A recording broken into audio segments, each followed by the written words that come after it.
Shalom, back with part 5. All right. Jacob's trouble is our rite of passage into the kingdom. All right, let's continue here. All right. So again, these are they which would not, right, defile with women, with philosophies. That's why they're called virgins. These are they which follow the Lamb, Yahweh Shai, whatsoever he goeth. All right. So they're not distracted. All right. They're not into reading, right? We read, we can go into circular history, all right? But those kind of books are only what? Because it's simply just, it's reflecting on the scriptures, all right? Because in other words, all these writers that talk about the Israelites, this and that, where does that information come from? It came from the scriptures. You understand? So they're only, verifying the information that this truth that's already in the scriptures. They're just simply verifying it. All right. And and we're talking about Edomite scholars here that wrote books going back to, the 17th, 18th, early 19th century. All right. That wrote books on who the Israelites were and that they were, who the 10 tribes were of the northern kingdom, as well as, who the southern kingdom is, all right? So again, it just simply backs up the scriptures, all right? But again, a lot of those books were hidden and suppressed for many years, okay? But then eventually they were reissued, all right, republished, okay, and made, put out there, so the public can get it. And the point why that happened is simply because, after so many years and then already in the power seat, Esau, Edom, that's just a thing of their pride, all right? That's just their pride. In other words, they don't care, in other words, so what? They can read about it now, they can't hurt us, You understand? It's just pride, right? That's just their pride, right? Just like it says also, though, right? What does it say? What is that? Psalm 64:8. They shall fall upon their own tongues because their pride has led them that even in their own Jewish encyclopedias, they've told you who they are, that they're the Edomites, all right? That they're anti-Messiah, okay? They've told you all of that, okay? They've done it in interviews, in books, who is Esau, okay? Esau, Edom in modern day Jewry. I mean, the books are endless. And that's all written, which comes from what? Their pride, okay? Their pride, all right? And that's them falling on their own tongues, all right? All right, so again, here we go. Let me read this over here. So again, these are they which follow the Lamb, whatsoever he goeth. These were redeemed from among men. See, right? We were redeemed through Yahushua's blood, right? Being the first fruits. You see that? Being the first fruits. All right, let's see what this says here.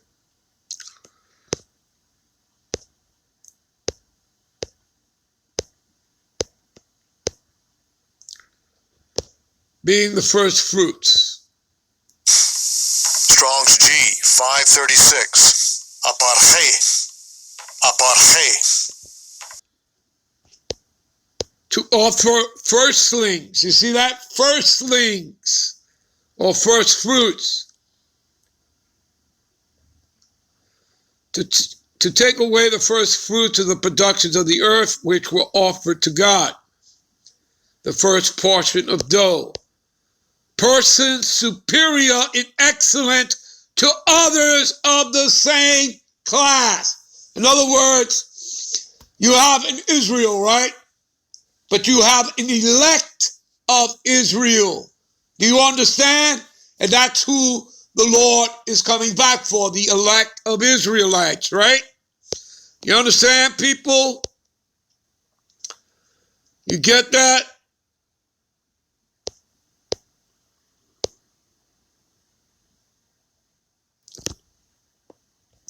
All right. All right. Okay. And in their mouth was found no guile. You see that?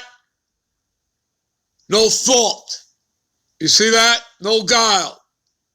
All right.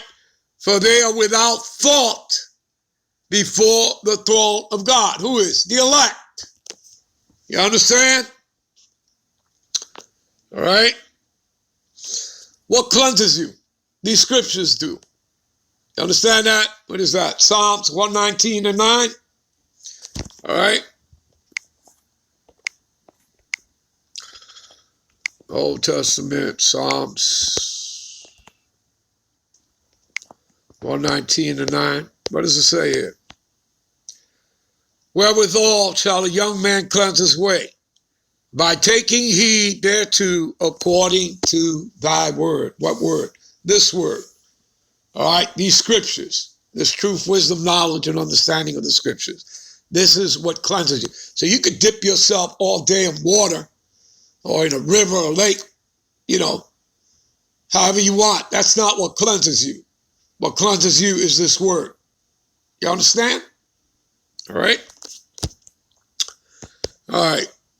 All right. What is it I want to get into here? All right. Let's see something here. Go to Luke. Let's see here. Let's go to, let's see something here. Give me a minute. All right. We're in Luke 13. All right. So this is going to lead us to eventually closing out. All right. So we're going to start here, Luke 13, verse 24 to 30. All right.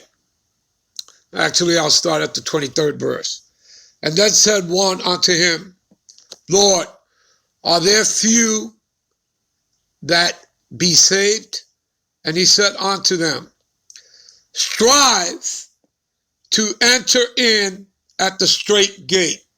All right, you understand that Yahushua is the way, he's the door, he's the life. You understand that? So he's that straight gate, okay? But what is it that we read? What is that? Matthew 7, 13 and 14. We're going to go over there, all right? Strive to enter in at the straight gate, for many, I say unto you, will seek to enter in and shall not be able to. You see that? You see that? Do you people understand that?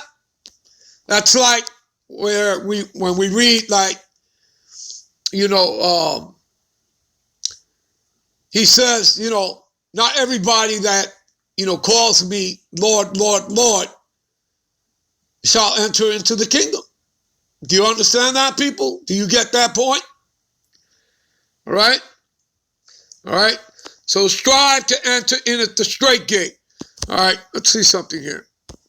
All right, because the word straight means a degree of difficulty. All right? Strong's G 4728. Stenos. Stenos. All right. Narrow, right? It's a narrow path, okay? And it's a degree of difficulty. Let's see if it tells us that here. All right. Because make a stand, to place, put, set, stand by. All right.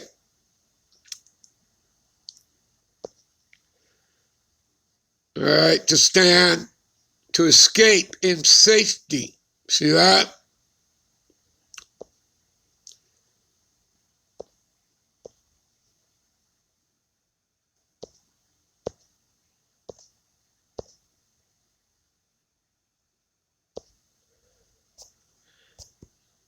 All right. All right.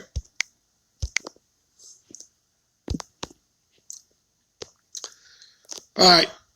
And when one master of the house is risen up and have shut to the door, and ye begin to stand without, and to knock at the door, saying, Lord, Lord, open up unto us, he shall answer and say unto you, I know you not whence ye are. You see that? I just finished explaining that, didn't I? And when shall ye begin to say, we have eaten and drunk in thy presence, and thou hast taught in our streets? See that? But ye shall say, I tell you, I know you not whence ye are. Depart from me, all ye workers of iniquity.